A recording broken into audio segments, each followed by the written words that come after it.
Well, welcome everybody. Welcome to the Friday live stream. I don't know if you realize the sacrifices that I go through for you, but we're starting 30 seconds early. Okay, so I'm here. I'm sitting.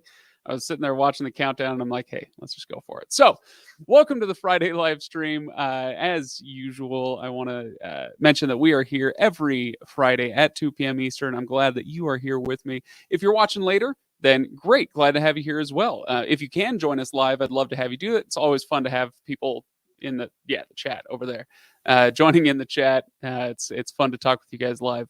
But today I'm going to go over a few news items. We'll do some Q&A stuff. But yeah, there is some stuff in the news that I want to get to. If you saw the title for this week's live stream, there's some Disney Plus news. Always interesting when we can talk about Disney Plus stuff. We'll talk about CNN Plus a little bit.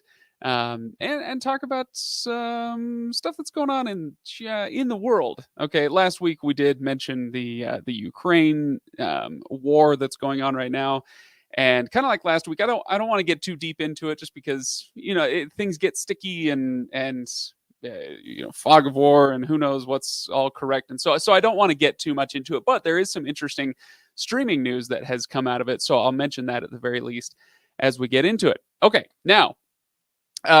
Weekly giveaways. This week we're not announcing a winner.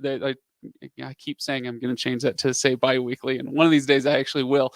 But next week we'll be announcing a winner for the $50 Amazon gift card. So pop over there to reviews.org/giveaways. You can also check the description below on YouTube or above on Facebook, I believe, and click over there and get entered to win a $50 Amazon gift card. There's really no catch to it. It's just very, very simple. So I hope you do so. All right. Now, before we get to the news items, let's make sure that I'm up to date on who is with us today. William Mack, Reliance, Epics Gamer. Happy Friday. Good afternoon, Mel, Baba, Marianne. Oh my gosh, there's so many. So yeah, I'm sorry. I can't say hi to absolutely everybody. Sylvia, Arcelia, Aviar. Am I talking about how HBO Max is getting soccer matches? I'm not. I wasn't planning on it. I heard. Well, let me just put it this way: if you got a link for that, let me know. Shoot me a link. Maybe put it in the chat. I think it'll let you put links in there. Sometimes it like won't let you do links because it thinks it's all spammy. So let me know if it's giving you trouble putting a link in there. But I'd love to hear more about that. All right. So let's get to the first item of the day, and it's the first item on the list. If you looked at the thumbnail, it's basically everybody's ditching RT. If you're not familiar with RT, it's Russia Today, I think, and it's kind of a news style channel. It's Russian state media sponsored, and it's been carried everywhere. And they've gotten hosts from other cable news people, and they go over and do their shows over on RT for a while. So it's definitely been around for a few years, and now it is just they are getting hosed. So let's pull this up. And you know what? I'm going to get rid of that thing up there. Okay, there we go. So this headline from, come on. I know. Oh boy, is my computer freezing up? I think my computer's freezing up. There we go. Okay. Let's see. Roku drops Russia's RT channel. So they had their own app, the Russia Today app. This one is Netflix. They were producing things in Russia. They've paused that. They've also decided not to carry state TV channels. DirecTV pulls RT from its programming. And then eventually RT got fed up and they moved to Rumble. But even in this story, where is it? Let's see. CNN obtained a memo indicating that RT America's production company was deciding to lay off all staff due to unforeseen business interruption events. Well, one could argue about how unforeseen something like that is, but here we are. Anyway, so I thought that was interesting. Just that the streaming world is kind of getting in on what so much of the rest of the world is getting in on, which is the the decision to divest itself from some of the Russian productions or assets or what have you. So I'm not here to make any pronouncements on what is good or bad about this. Just to let you know that it is happening, and you guys can form your own opinions on that, I suppose. But yeah, I thought it was interesting. Who knew streaming would actually get in on the action with all the stuff that's going on in Eastern Europe the last couple weeks. So very, very interesting. Sylvia said, "What's Rumble?" Rumble is kind of it's a small social media platform that is it's how would you put it? Highly laissez-faire. It's kind of one of those like anything goes. Do you remember when people were getting fed up with Twitter? I don't know, 2, 3, 4 years ago, whatever. What is time? It's a flat circle. And Parler, whatever, was trying to get in as like the true free speech platform. And yeah. Anyway, so Rumble is a bit like that. All right. So that is how we're kicking off our news today. Like I said, I didn't want to get too deep into it because things can get real hairy real quick when we start talking about current events on this channel. And really, we're just about streaming news, right? So, but let's get to our next one, which is the CNN Plus streaming service. Now, I want to pull this up. Here we go. And I may need to blow this up a little bit. So this one, you can tell I'm reading a lot of Engadget this morning because I had a few Engadget articles. CNN streaming service arrives this spring. So what is the date? We don't know exactly yet what that date is going to be. But I thought this was interesting. If it is something that you are interested in, if you want to get in on the CNN Plus thing, the online-only offering slated to debut this spring at a price of $6 per month. You'll have a strong incentive to sign up quickly, though. CNN will offer lifetime monthly subscriptions at 50% off for anyone who signs up within the first 4 weeks. Okay, so if this is something that interests you, then keep an eye out. Be ready for when CNN Plus actually launches, so you can get that lifetime monthly prescription subscription at 50% off. Yeah, who knows? Gosh, I think does this guy does he make the point? Success, yeah, this success isn't guaranteed, particularly when subscription fatigue might make it harder to justify yet another outlay. So I bring this up because I want to get your take on whether CNN Plus will make it. And, obviously we don't have hard numbers here. We're not, it's not like a focus group full of hardcore industry analysts or something like that. But just, your impressions. What do you think of the idea of CNN Plus? Having an online-only platform might give them a little more freedom to get away from their regular cable news formats. Maybe they can do more of documentary stuff. And I don't know. I guess we'll have to see what it looks like when it comes out. But I'm curious what you all think of it. Let's see. I need a prescription for that subscription. There you go. Fair enough. Yeah, they do have some folks that I've liked. I like Anderson Cooper for the most part. Chris Wallace is a good guy. Seems like anyway. So yeah, who knows? It could be really good. I just have okay. So yeah, this is Pam comes in from Facebook and says I have all the subscriptions that I need and I won't be subscribing. Yeah, the subscription fatigue is totally a thing. It's I turn on my TV back here and granted, obviously with my line of work, I kind of have to sign up for absolutely everything. But I've got all these streaming services, and the thought of adding another one, I'm like, ugh, $6 a month. Even if it's $3 a month, even if I'm getting it for 50% off. Yeah, it's just a lot. And let me point out something else, okay?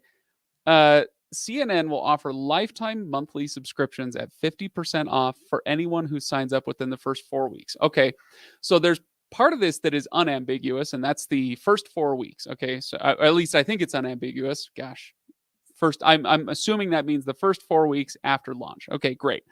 But then what does a lifetime monthly subscription mean? Is that really like as long as I never cancel, they will never drop or they'll never raise my I keep messing up that word. They'll never raise my subscription price? Or does 50% off mean that hey, they're going to start at $6 a month, but then when it becomes $7 a month, my subscription goes up to $3.50 instead of $3? Yeah, I don't know. I don't know the answer to that question. There's a lot of those kind of questions that need answering.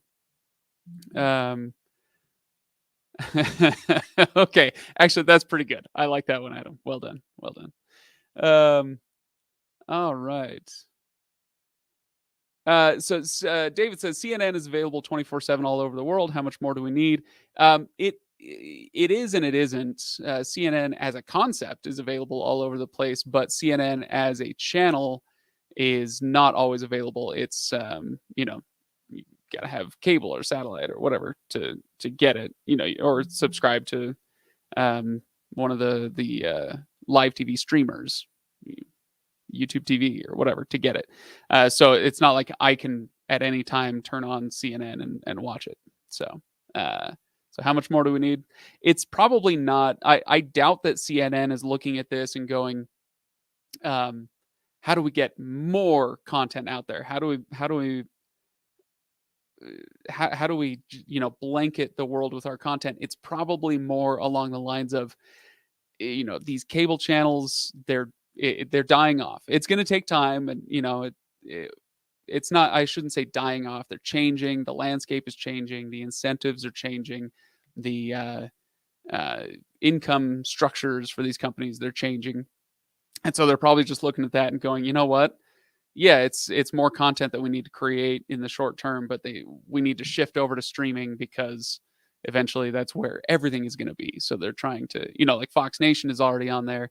Kind of laying their claim, thinking, it's the landscape is going to change enough that we want to get ahead of it. That's what I assume anyway. All right. I think CNN Plus will only make it if it's eventually part of an HBO Plus bundle of some kind. Can you imagine HBO Max Plus, HBO Plus Max, HBO Maximus Plus? All right. Who needs a subscription to news? I read free articles. That's well, yeah. No, yeah. Let's see. I don't think they will have enough content to keep it going. Well, I don't know. The thing is, when you're CNN, you have content all day on your regular channel and all night. And there's no reason why, if they need to fill time, that they couldn't pull some programming from regular CNN and put it on CNN Plus, temporarily sometimes, in some cases. So will they have enough? I think they'll have enough content. The question for me is whether the content will be quality enough to get people to fork over $6 a month. That's the question for me. CNN Plus, that's a hard no, says Mel. Curiosity Stream already has great documentaries for $20 for a year. Yeah, they do have good documentaries. I really like them. If people haven't checked out Curiosity Stream, I don't love absolutely everything I've watched from them, but I have seen some really, really good stuff. So let's see. Okay, so this is the pricing story DirecTV sold when they first debuted. They've since tripled the price and haven't grandfathered anyone in. Yeah, I'm thinking of speaking of DirecTV, that's an AT&T company. DirecTV Now, was that the streaming service? It went through so many iterations, and I think originally it was DirecTV Now. So, yeah, when it first came out, they did kind of a similar thing. Yeah, hey, here's the price forever, your price for life, and then eventually, and my memory could be faulty, so people are welcome to email me with corrections or whatever. But yeah, I remember getting an email at some point that was like, your subscription is about to get a lot more expensive. I was like, wait, I thought you said for life. You keep using this word. I do not think it means what you think it means. All right. So, okay. So Sydney says, I feel like you can get more than enough news with a subscription to the Wall Street Journal or New York Times and watching free streaming news like NBC News now. Yeah, hey, that's seems like a pretty good way to do it. All right. So, all right, let's move on to another one then. And this is the one that I think will be the most generally interesting to a lot of people. Okay, and let me see if I can blow this up a little bit because the print is so small on some of these pages. Goodness. Okay. Yes, that's fine. I'm gonna it kind of I kind of block a little bit of text, but that's okay. All right, Disney Plus to introduce an ad-supported subscription offering in late 2022. Okay, so there are a few things we need to note here. This is going to be beginning in the US in late 22 with plans to expand internationally in 23. So so yeah, we'll be U.S. first. We'll be kind of the guinea pigs, I suppose. But the thing is, they tell us that this is coming, but then don't give any other details about it. So what? Obviously, we're trying to expand access to Disney Plus to a broader audience at a lower price. Okay, so and I actually like this. If you guys disagree, let me know in the chat. But I generally like the idea of an ad supported tier and a no ad tier, especially like with Peacock. I like with Peacock that it's a free tier and then a paid tier. In fact, they've got three, so it gets a little messy. But I like the idea that, hey, if I'm going to watch commercials, if you're going to get revenue from me through commercials, then I'd like not to have to pay for it. That'd be great. It won't be that way with Disney Plus. And it's not that way with just about anybody else. But I like that concept. Yeah, I don't know. What do you guys think of that? We got HBO Max. They're doing $10 and $15 ad supported, non ad supported. I kind of feel like if I'm paying $10 a month for a streaming service like HBO Max, if I'm already paying $10 a month, then I'll just fork over the extra $5 just not to have to watch the commercials. I use the service enough that if I had to watch commercials, it would suck up a lot of minutes of my time. But I don't know. I'm sure that I mean, not alone, but I'm sure that I'm not that there are others who disagree with me on that. The Goldilocks and the Three Bears model, nice. All right. Don't like 7 ads for 5 minutes every 10 minutes. Who does that? Where are you seeing that? Because my experience is that with most of these ad supported things, it's not that egregious. Sometimes you get into like Tubi sometimes has more commercials than I like. Any commercials is more commercials than I like, but you know what I mean. It's more commercials than I would prefer that they have. But for the most part, like Peacock, actually, to bring it back to Peacock, one of the things they do really well that I like quite a bit is that on some of their titles, certainly not all of them, but you'll start a movie or a show or whatever, and it'll play, say, 3 minutes of ads up front. And these days, 3 minutes of ads, sometimes it feels interminable, right? But you get done with those 3 minutes of ads, and then it says, all right, enjoy your movie ad free. So you pay up front, and then you're good for the rest of the movie. I don't mind that at all. I think that's not too bad. And when they do have commercials, they've got 5 commercial breaks scattered through a movie. It'll be, a commercial break will last a minute or two. You get through 5 of them, and they finish up the 5 commercial breaks by the halfway point of the movie. So Peacock does this really well, where it flips the old model on its head. If you guys remember watching cable or network TV for that matter, you watch a drama, an hour-long drama, and the first 20 minutes of the show, they only have 1 commercial break. In the middle 20 minutes, they've got 2. And then they like bump it up to 3 commercial breaks in the last 20 minutes, where they're like, all right, we've got them hooked. And now let's feed them all the commercials. And I get it economically. I get why they do that, but still, as a viewer, it always drove me crazy. So Peacock kind of flipped that on its head and said, "All right, let's get them all done by the first, through the first half of the movie, and then we're good." So I like that. All right, 3 minutes equals one bathroom break. Perfect. All right. Well, I think we all know something about David now. We've learned something. But I'm gonna say that I love ads from Baba Trolling is a troll. Let's see. Okay, so watching Yellowstone on Peacock and ads are not that bad. Maybe 3 breaks and 9. And none. I'm gonna think none longer than 1 minute. Yeah, yeah, that's not so bad, and that's a 44-minute drama, right? Um, so yeah, not too bad. Yeah, I like having the free tier option, or maybe just break the show in half and have a 3 or 4 minute intermission.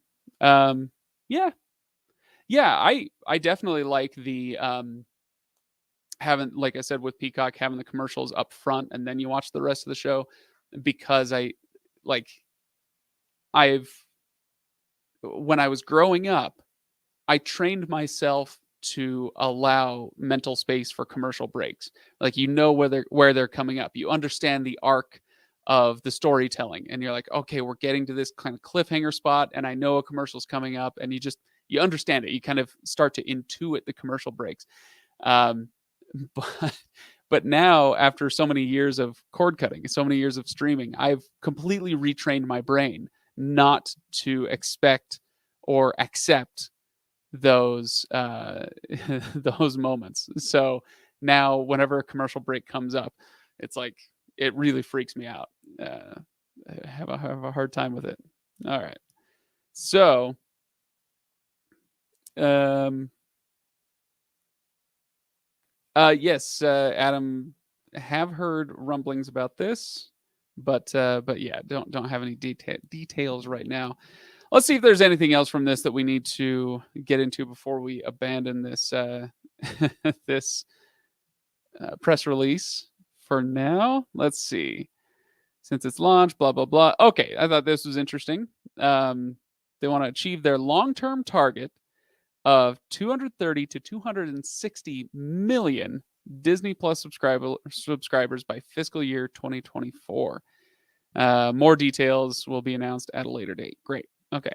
So anyway, but I like this. 230 million Disney Plus subscribers by fiscal year 2024. So now I'm curious. Disney Plus subscriber count. Where are they at right now? All right. As of just under a month ago, we may have even talked about this on the stream. I can't remember, but let me. Oh gosh, you guys, so many ads online.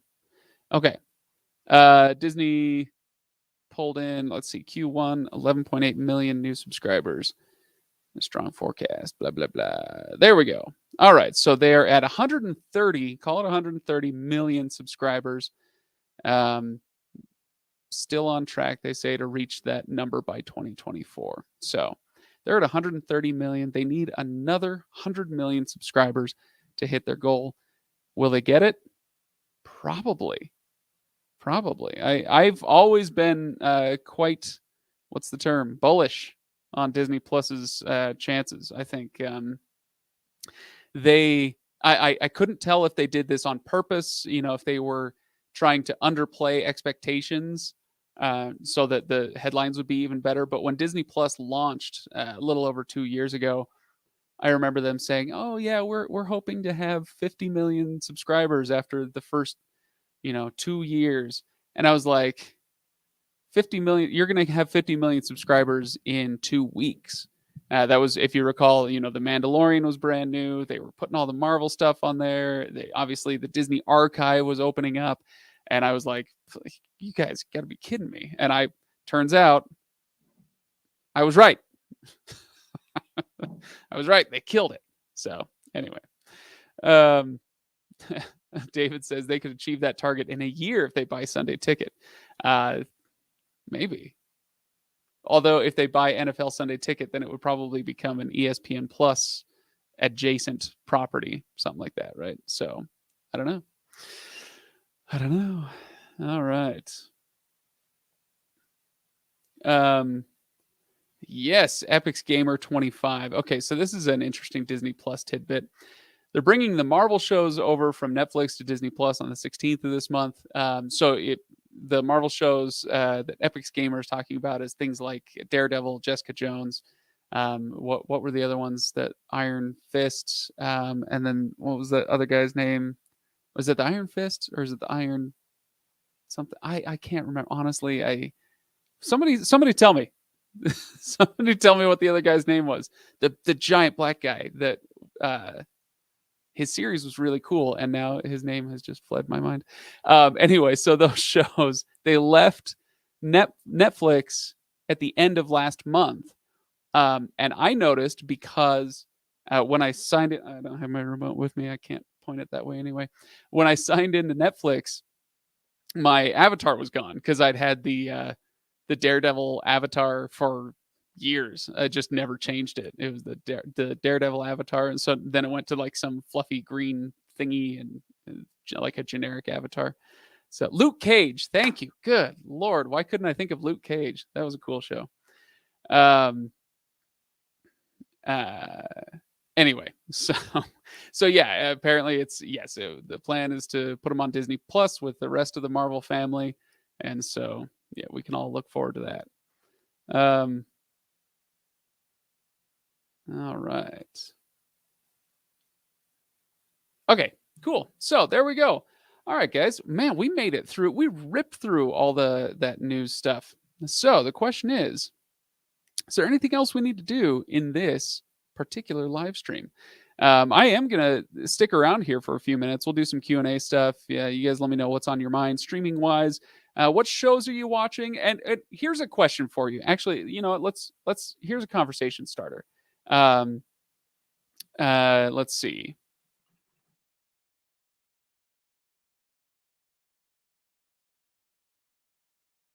Okay, let me get this down.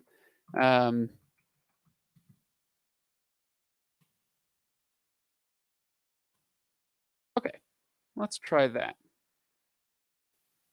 Okay, so here's a question that I want you to answer in the chat if you would be so kind. Have you changed your daily driver streaming service in the last 12 months? What I mean by that is you sit down on the couch, you turn on the TV, and you click on what first? So I think most of us probably use more than one streaming service. We use, we'll flip between Hulu and Prime Video and Netflix and HBO or whatever. But there's that one. There's the one that is your default. Maybe default would be the better word. Your default streaming service. Has that changed for you in the last 12 months or so? Since during 2020 or 2021 when HBO Max was putting all of its theatrical releases when Warner Media was putting all of its theatrical releases on HBO Max, maybe that brought you over and made you more of an HBO Max person. So yeah, I'm curious what you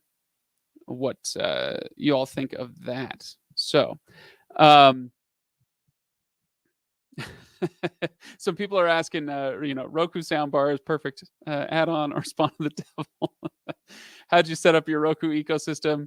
I'll get to that stuff in a bit. If you guys missed my video from this week, shame on you. I talked about that a little bit, but I'll talk about that as well here. I can share some stories. So, but for now, let's see. Okay, let's see. So Mel went to YouTube TV. Let's see. Dark says, I have Netflix thanks to T-Mobile. Okay. Change from Netflix to Prime Video. That's one I actually don't hear that very often. So that's interesting, George. Prime Video, I feel like for so many people is kind of, it's that little brother. It's mostly ignorable until it's not, until they get a Reacher or a Wheel of Time or the new Rings of Power or something like that.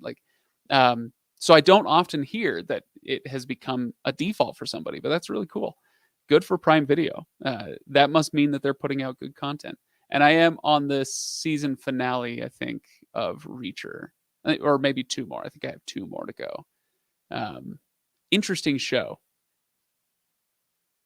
Interesting show. Yeah. Okay. Sling TV is the daily driver. Okay. All right. Plex and Paramount. I love hearing Plex in there. That's great. Plex doesn't get enough love, even from me. I don't. I bring it up when I talk about top 10 apps for this or that platform, but other than that, I tend not to talk about it very much. But I should, because it's great. Let's see. Hulu's been my default for a while. YouTube Films first. Interesting. Wow, never heard that one before. That's fantastic. Okay, Mel. Finally, someone after my own heart. Apple TV Plus is my default. Now, that being said, the big complaint against Apple TV Plus is that they don't have enough content. And I get that, because I'll often, exhaust a show and then, I'll be watching stuff somewhere else. But I almost always, when I turn on the TV, I almost always go to Apple TV Plus first and see, is there a new episode of this? Is there a new show I wanted to watch or whatever? And then if there's not, after 2 or 3 minutes of scrolling through Apple TV Plus, if I'm not going to watch anything on there, yeah, I'll just kick over to Netflix or HBO or whatever. But yeah, Apple TV Plus is my default. YouTube or Fubo. All right. Let's see. HBO Max and Crunchyroll. All right. Well, with the changes to Crunchyroll and VRV, and did you guys say Verve or VRV, and Funimation? That's going to be a lot's going to be changing there. Let's see. Disney Plus needs more bundles. Let's see. Sorry, I have to skip past a few things. Let's see. Reacher's great. They did an excellent job adapting the novels. I haven't read the novels, so I don't know about that. He's the character as portrayed in the show is so stoic that I'm tempted to call it if I was going in a vacuum and just watched a scene with I can't remember his name, the guy that plays Reacher, I'd be like, oh, that's a bad performance. But as I've watched the show, I'm like, no, I think this might actually be a good performance. It's just it's a very stoic character. Let's see.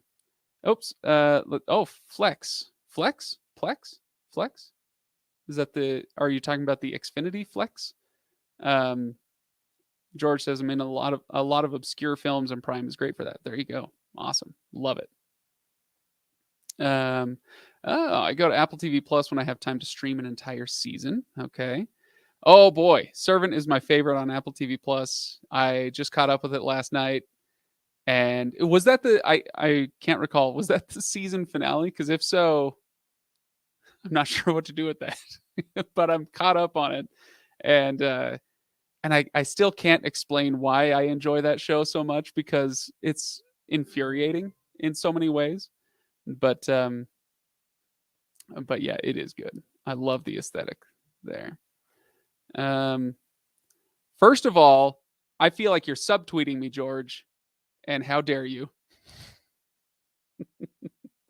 All right. So, oops. Never bought into Cruise or Krasinski in the role. I'll take Krasinski over Cruise. I love, Tom Cruise movies are generally excellent. I enjoy Tom Cruise movies a lot. But he can be miscast. Okay. So now we're getting kind of away from this question. Let's get rid of that. Very good. Okay, so people ask me about YouTube, or sorry, not YouTube. YouTube is the thing that we're on, unless you're on Facebook, I guess. People are asking me about my Roku setup. Let me see if I can show you this. I don't know if I have enough play with this webcam. All right, you guys, we're getting shaky here. Here we go. Can he do it? That's literally as much as I have. Okay. So there is the new setup. We've got the Streambar Pro under there, the two satellite speakers. Yeah, there it goes. Right down there in the corner, you can see the subwoofer, and then you can't see it over this light box. Oh yeah, there you go. There's the other speakers, kind of behind that couch there. So that's what we're dealing with my setup. Okay, so great. I finally got it set up. It looks fantastic. It sounds even better. This was a mistake. Okay, all right. Just don't judge me for my mistakes. Okay. So how did it go? Okay. All right. How did it go? 2 weeks ago, 2.5 weeks ago, I put out a video. Kind of, I tried to be tough but fair, but I was definitely frustrated. I put out a video about trying to set up my ultimate Roku sound system. So what I had at the time was I had the two satellite speakers, so the ones next to the TV. I had the wireless speakers and the subwoofer. Originally, I just had the wireless speakers. I had that set up for like a year and a half, something like that, and they're great. Honestly, I think if you have a Roku TV or a Roku soundbar, but especially if you have a Roku TV, then those wireless speakers are better than any soundbar that I have tried at that price. There are more expensive soundbars out there that get really really good, especially when you start pairing them with good subwoofers. There are bad subwoofers out there, but anyway, those I loved those wireless speakers. I still do. And so after Christmas this last year, had a little cash burning a hole in my pocket, and so I was like, you know what, maybe I'll try adding on the subwoofer. Really enjoyed that. They have a good subwoofer, and so I thought, after a couple months, I was like, you know what, let's go for it. Let's do the whole Roku sound system. And so I wanted to get the Streambar Pro because it was on a sale, which you would know about if you watched these live streams. We talked about it on the live stream. So I got it on sale. Came in and I hooked it up to the TV, and I was like, great. So I'll do, the sound bar up front, the speakers in the back, subwoofer. It'll be great. And I had the worst time in the world just trying to get this thing set up. I couldn't get it set up. And if you watched that video, that original video, it it got to the point where I was so frustrated I called customer service. I read everything I could online. I went through every manual that I could find. I went through all the forums to see if anybody was having the same problems I was.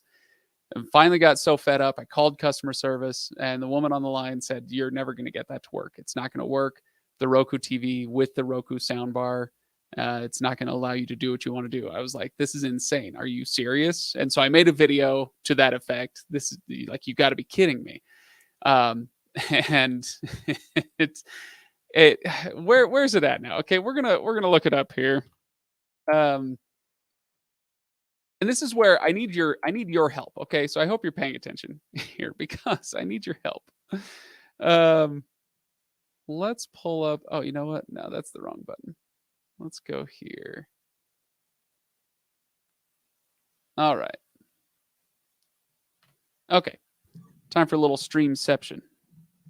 All right. So here is the Reviews.org YouTube channel. Okay. So that's what we're doing right now. Here, we want this one. Roku let me down. All right. Oh, good. Okay. So yeah, it did it stopped climbing, which to be honest, I'm a little grateful for, just because I don't love doing negative videos. I don't love being frustrated or coming off that way. So anyway, but yeah, it got to 15,000 views in like a day or two. So it went a little crazy. But anyway, so I put that video out. Roku got in touch with me, and they were like, "Yeah, that's not how that works. Like somebody gave you wrong info." And I was like, "Okay." So they actually they were super kind about it. I told them the video that I was trying to make was the ultimate Roku sound experience, and they said, "Well, if you want to do that, you got to have front and back speakers." And so they sent me a pair of speakers so that I could really fill it out, and I'm grateful to them for that. and they said, yeah, we'll send you these speakers and just, make that video that you originally wanted to make. So I did. But they also stayed on the phone with me for a while, and we troubleshooted. I could come up with one more that's uncouth, but we did some troubleshooting and got the new system set up. So, so now I've got speakers behind, speakers in the front, the subwoofer, all that stuff. Basically, what I had to do, um, and this was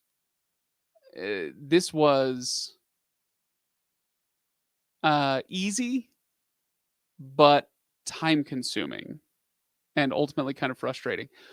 What I had to do is basically take all of the existing speakers, so the ones I already had hooked up, the subwoofer, the stream bar, and not just turn them off, but I had to like unpair them from my Roku TV and factory reset them, get them essentially back down to zero, day one speakers, and then start in the correct order and build the system from there. Which basically meant that I had to go do the Stream Bar Pro first. So I plugged that into the TV. And it's very easy. Turns out it works great. But then it's from there. Once that's hooked onto the TV, then I was able to add the wireless speakers. Then I could add the subwoofer, and voila, it worked. And now that it does work, let me tell you guys, you guys know that I'm a big Roku fan. I've been a Roku fan for a long time. Yeah, it was probably 2 or 3 years ago that people started really getting down on Roku for being too simplistic, which I kind of understand. This is the time when the new Chromecast with Google TV was coming out, the TiVo Stream 4K was coming out, and there were some devices that had, and some software platforms that had really good recommendation algorithms, made it arguably much easier to find things to watch. And so people were like, come on, Roku, up your game. And I kind of get that a little bit. I'd like it if they added a couple features here and there. But I always defended Roku. I've always been a big fan of the platform. But it wasn't until I got the wireless speakers in my life that I was like, do these guys actually, do they know sound? Are they killing the sound game? Just based on those wireless speakers. And now after having the full setup, and like I said in this latest video this week, I'm fortunate enough to have a separate outbuilding this studio. It's in my backyard, and so I'm not waking anybody up when I watch movies or something. So I can crank it, and it sounds crazy good. So the whole setup was what, $650, something like that. If you look at the retail price right now for all these things. And for that price, like obviously there are sound systems you can get for a lot cheaper. You can do a 5.1 surround for as little as like $200 or $300. But this obviously blows those out of the water. And I'm not saying it would win every head-to-head matchup, but I would definitely put it up against any other system that I've heard at this price or around this price. So it's very, very good. I have been extremely impressed with my Roku surround sound system. If we're all going to be watching movies and shows at home instead of at the theater more now, then I feel like I'm set up for that. Anyway, all right. So I said I need your help. What did I mean? I need your help. Go to this video. Okay, go check out this video. Shut up. And give that video a like. Okay, and then if you do enjoy it, go ahead and share it as well, because I want this video to go. Obviously it's not going to go viral, but I want it to do well. The reason is, you ever see that thing when you're, let's see if we can mute that guy. You ever see that thing on Twitter where somebody will tweet out the wrong thing? It's incorrect information, and that tweet gets 100,000 likes, 10,000 shares, and whatnot, and then they tweet out a correction 4 hours later, and that gets 200 likes and 1 share. You've seen this happen. If you're on Twitter, then you see this all the time. And that's what I'm a little bit afraid of with here, is where that original video where I was a little bit sour, it got 20,000 views, and I'd like this one to beat that one if we could. Where it's like, no, it's actually a really good system. That being said, even in this video, I do say I would love to see Roku up their literature game a little bit, where I couldn't find anything that mentioned my scenario, which was that I already had some Roku audio equipment and I needed to integrate it with the Streambar Pro. I think with the Streambar Pro, they kind of assume that you're starting from zero. Oh yeah, and then you throw the wireless speakers on there, or they assume that you're not using a Roku TV or something. I don't know. It just feels like there's a lot of assumptions in there. So I would like it if they upped that literature game and made it clear that if you're in this situation, you need to follow these steps. If you're in this situation, follow these steps, and so on. So it's not perfect, but as far as the sound quality and whatnot, like it's making me more of a Roku fan than I already was, I guess, is the long point that I'm getting to. So yeah, I'd love to see this video do a little bit better. So let's see. Can't you just take down the original video? I don't want to do that. We could take down the original video. The only problem with that, first of all, it has stopped growing. So if for whatever reason it's not being watched the same way it was the first few days, and so that's fine. But I don't like taking down videos unless I perpetuated. Oh gosh, how do I put this? Here's if it was dishonest in some way, which I never do on the channel, but like that would be a reason to take it down. But the experience I had was honest. The information that is in that it ended up not being quite correct. And I did put I put some corrections in the comments. I pinned a comment and I put it in the description, so hopefully people will see those corrections. But the experience I had, where it's like, this is insanely frustrating. Customer service gave me this information, like it was honest. And so I don't want to take it down unless it's dishonest in some way. Does that make sense? So yeah, we tend not to take down videos on our channel unless there's something especially egregious. So is that fair? But yeah, we could take it down, but I try not to. Okay. It's a good question. Is your top-notch Roku sound setup tailored only for the Roku TV? Equally good to work with an Apple TV box like I have, or something other more suitable for the Apple box? Okay, so great question. It is I have mine on a Roku TV, which actually it works out, because when I plug in, say, the Apple TV, okay, so you're using an Apple TV, Paul. I've got the Apple TV plugged in. I flip over to that. It's still using the sound on the TV. Like the TV is set up to do all of its sound through the new sound system. But if I were to take this system and put it on another TV, let's say it's an LG, I can absolutely do that, but it's all going to be going through the Roku soundbar, or the Streambar Pro, I guess is the correct term. So it's all going to be going through the Streambar Pro, and what I don't know is if the TV sound would, like, if I switch the input from the Streambar Pro over to the Apple TV on an LG, I don't know if that's going to be taking this 5.1 sound with me. That's a great question. And I've often thought, as I've done some of these reviews, okay, I've got a TV in here, but I need a different one. I need a different brand. I need a Samsung or an LG so I can answer questions just like that. I don't know the answer. So I'm not wrong. Craig is always right. But I'm right that I'm smart enough not to give an answer that I don't know. Usually. All right. Sometimes updated. Is there a Fire TV ecosystem like Roku? Oh, interesting question. Let's see. Real quick, before I get to that, Amari, Joe, is there an external input HDMI that can be used with sound equipment? No. There's an optical. You know, now I want to go check. That's another good question.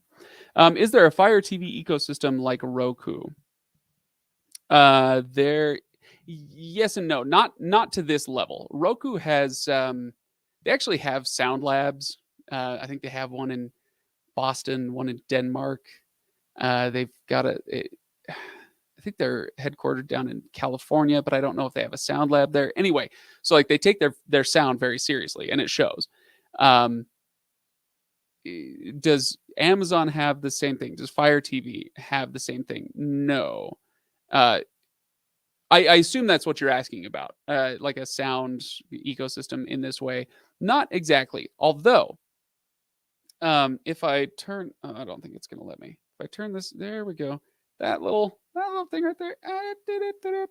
That's my Echo Studio. Okay, so that's their kind of like best sound version of an Echo. So you can get that. You can get obviously the Echo Plus, whatever, the regular, the not Echo Dot, the big one. So you can get those, and you can actually hook those up to a Fire Stick or a Fire TV or whatever, and you can set up a system in that way. I don't know if it does like the full 5.1 surround. I've never tried to go that far with it. But I have set up a couple speakers with the Fire TV stick, and it's pretty cool. But it's not to the same level as what we're getting through Roku. But yeah, good question. Okay, this is good. Okay, Socrates, thanks for coming through on this. My Roku surround sound does not work when I am using cable. There you go. That's kind of what I suspected, but I wasn't sure. Let's see. On another TV with the same setup, the sound is awesome. I have an Apple TV and a Sony TV with the Roku surround sound like yours. It's to die for. That's cool. There you go. So I'm curious how you. So Socrates is saying it doesn't work when on cable.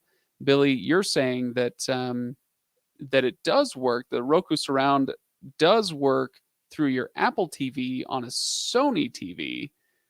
So I'm curious about how you got that working. All right, just run the sound through the ARC. Yeah, so that's number one rule with all these things is when you've got a sound bar or a sound system like this, if you're hooking it up via HDMI, then you look on the back of your TV, and one of the inputs will be labeled HDMI-ARC, audio return channel, I think it stands for. Basically, so the audio signals can go both ways, and or signals, I guess, generally can go both ways. Yeah, that may be the trick there. So Socrates, maybe if there's an ARC input, maybe that would do the trick for you. Okay. Oh no! Oh no! Oh no! Morgan's coming in with the dystopian future. Oh shoot! It's a good thing we're coming to the end of this live stream because I can't take stuff like this. Apple is doing something new with contact lenses, putting virtual reality, like you see on the movies, on contact lenses. Oh boy, heaven help us. Let's see. So a Fire Stick on the Roku TV will work with the Roku surround sound ecosystem. Yes, exactly. So now like the TV is set up to just play sound through this. It doesn't. The TV speakers themselves, the built-in ones, do not fire anymore. They don't produce any sound. It's all coming through the bar, the speakers, the subwoofer, and that goes no matter what input I use. So if I'm watching, if I'm streaming on Roku, then great. But if I plug in my Apple TV, if I plug in my Fire Stick, if I watch local news on my antenna, it all goes through that ecosystem, that new surround sound setup. That doesn't mean that everything sounds incredible the way that some shows and movies do. But what you'd be looking for, I don't think I can find it right now. Here we go. Let's do it this way. See if I can sign into Netflix. I might not be signed in here. And no, you don't get to watch me sign in because I don't want you to see my password. Thank you very much. Okay, let's see.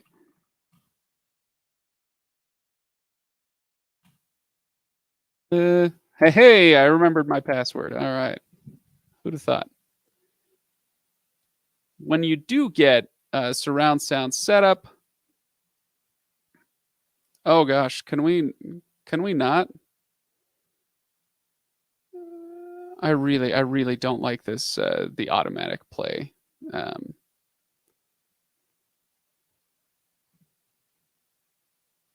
okay, there we go. That's not what I'm after. Oh well, dang it. I can't find it for you guys. So, will it work? Yes, not everything is not every show, not every movie is created equal when it comes to sound. So if you're looking on Prime Video or Netflix or whatever, you're looking for a little thing that says 5.1. And if you see something that says 5.1, that means that it was optimized for surround sound. Um, and so, you get something, a big, bold action movie, a Tom Cruise movie, where he's flying through Paris on a motorcycle. That's going to sound really cool in 5.1 surround, so that sort of thing. But your local news, yeah, you'll get it in surround sound, but it's not special. It's not that interesting. So, all right. Wish Roku would release a Dolby Atmos soundbar. I mean, I wish a lot of things. Let's see. Oh, interesting. Will the Fire Stick remote control the Roku surround sound ecosystem? No. What you will be able to do in this scenario, let's say you're on a Roku TV, you plug in the Fire Stick, that Fire Stick remote will be able to bump the volume up and down as you go. But that's it. It will be able to control the overall volume. So in that way, yes. However, the Roku remote is also the remote that gives you more of a finesse-like hold over your sound that you're getting through the sound system. So when you press on that star key on Roku, it pulls up a menu on the left side of the screen, and you can bump up and down your bass, the surround level, your treble, the voice clarity. What do they call it? Speech clarity, I think it is. So there are those things that your Fire TV remote won't be able to do. So that being said, your Roku remote, you would need that in order to adjust the specific sound settings the way that you want them, and then your Fire TV remote would be able to just do the volume up and down. So how's that? There you go. Doesn't the Ultra have Dolby Atmos? The Ultra is capable of transmitting in Dolby Atmos, but it is not itself a Dolby Atmos sound system, right? It's just a streaming a piece of streaming hardware, not a piece of sound hardware. So I think that's what that other person was saying. Okay, all right. We are definitely wrapping up. People are asking me about my drive last week. Let's see. We don't get a weather forecast and surround sound. My 7-hour drive last week was great. Yeah, I live in the Salt Lake City area, and I've got some friends in Fort Collins. It's kind of a northern Colorado town. And so when I drive, yeah, it takes about 7 hours, a little less than that if I'm lead footing it. But yeah, it's a 7-hour drive out there, and so I do that every few months. I'll drive out, spend a weekend out there, and then come home. I don't mind long drives. I know a lot of people hate them. I don't mind them at all. Audiobooks and podcasts, and it's a good way for me to relax. Anyway, thanks for asking, and thanks everybody for joining in the live stream today. Glad you were here. Next week, I'll be back with a winner for the giveaway. So make sure you go to reviews.org/giveaways and enter for a $50 Amazon gift card. Link is in the description. Please go check it out. Very easy to enter. Hope you do so. as soon as possible. Don't forget to follow me here on Twitter. If you use Twitter, then that's where I am. That's the best public place to get a hold of me. Yeah, next week we'll be back with more exciting, riveting live stream content. So thanks everybody, and I will see you next time.